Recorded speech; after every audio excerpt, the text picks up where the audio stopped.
Hi there, I'm Dr. Martin Benfield. I'm a GP trainer and a TPD in the East of England Deanery.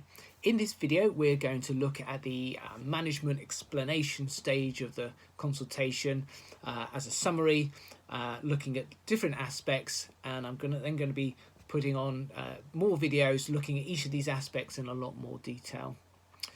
We're going to cover topics such as an initial signposting to show that the consultation has moved on and give the patient some indication of what's going to be happening next. We're going to look at talking your differential diagnosis list out loud, look at how to explain conditions, some advice on how to involve the patient in the process, advice on safety net, and advice on how to negotiate. So in this stage, we are moving from a data gathering where the patient is leading where possible to information giving and decision making where the doctor will be leading, more in control, but with appropriate patient involvement.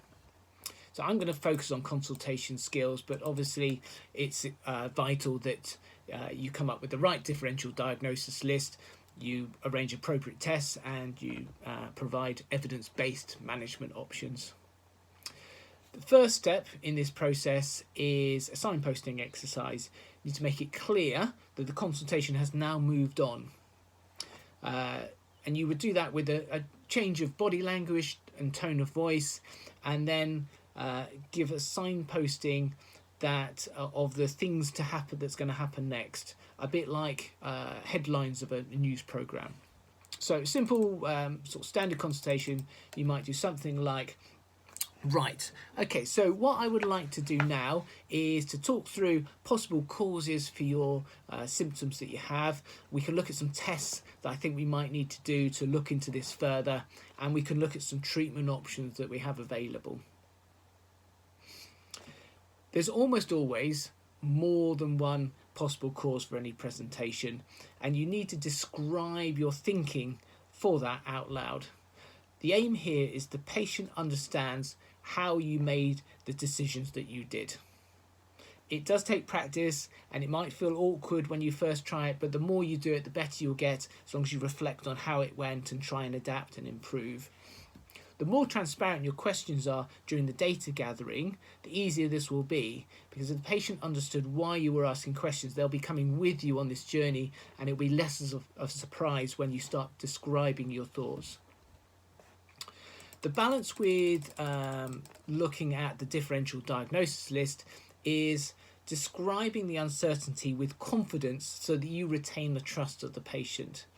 The order in which you describe the differential diagnosis list depends entirely on how you feel works best for that particular consultation. It would usually be one of three. It would usually be, you would start with what the patient was most worried about or thought was the cause, what you thought was the most likely cause, or if you feel you've ruled out some serious conditions, you can kind of rule that out and then kind of move on with a bit more of a relaxed consultation. You can then move on to explaining the condition, if appropriate, so the main condition. Now, when planning how to explain conditions, there are a few important aspects to consider. You need to think about, what does the patient actually need to know? They need to understand it, and they need to remember it. You also then need to build into your standard explanation for any particular condition the unique health beliefs of that patient and how the condition affects them. You may choose to explain some pathology of the condition, and that will help the patient give a better understanding of why they have the symptoms they do and maybe why those symptoms developed. Always bear in mind that the patient can only retain a certain amount of new information. I mean, same for anybody. So think about what you are certain about. For example, you may be certain that some symptoms are due to a nerve being trapped, but you don't know exactly where that nerve is being trapped or why. So rather than giving the impression you don't know what's going on, you can with certainty describe how these symptoms are due to a nerve being trapped, and then you can go on to describe the possible causes for that. Patient involvement is important during the explanation stage. And I've split this into four categories, sections. Use patient-centered information that you have gathered. Clear signposting so the patient can follow what is happening during this stage. Actively involve the patient as in this discussion, and then lastly a handing over of the plan. So firstly, take into account what is important to the patient. This relies on the patient-centered data gathering. Include the patient's ICE in the explanation. What was the impact on their life of this condition? What have they tried before? And do you have any information already on their possible preferences for treatment? Second way is to clearly structure the stage so the patient can follow what is happening. The categorizing of the issues or giving the headlines right at the start was an example of this. When you get to this point in the consultation, you could give management headlines. So brief summary of each of the management options so that the patient has an idea of what options are coming up. And it may be appropriate to ask the patient at this stage initial thoughts on this. The next tool is to enable some active involvement. So rather than you giving a long monologue, make sure you add in pauses to this explanation. And where possible, some questions. Does that make sense? Is that what you were thinking? Finally, there needs to be some handing over. So confirmation that the patient at least agrees and understands the plan, or where possible and appropriate, states which option they would like to choose. Lifestyle choice is a tricky area to negotiate. It is very unlikely you will guess at something the patient would like to do and how they would do it. So try to let the patient lead in this area. So rather than telling somebody to give up smoking, you could say, I'm pretty sure that giving up or at least reducing smoking will help with this.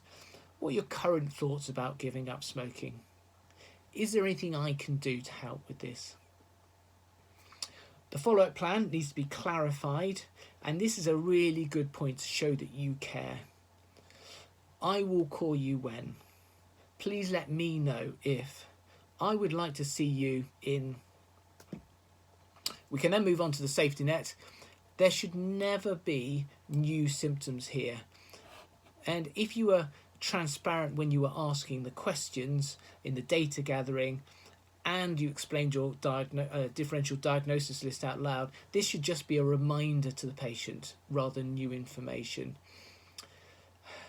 How you construct the safety net for each scenario needs some thought. Do you give non-specific symptoms to cover more possibilities, or do you give more directed specific symptoms? Do you suggest action at any time or at a specific point? And what action should be taken? Same principles regarding retaining of information apply here. It needs to be understood. So it needs to be simple, but not so simple it could be misinterpreted. It needs to be remembered, so you can't give too much information or too many options. So that is a summary of the management explanation stage of the consultation. Hopefully that's given you some ideas and entice you to watch the subsequent videos that go into all of these areas in much more detail. Thank you for watching.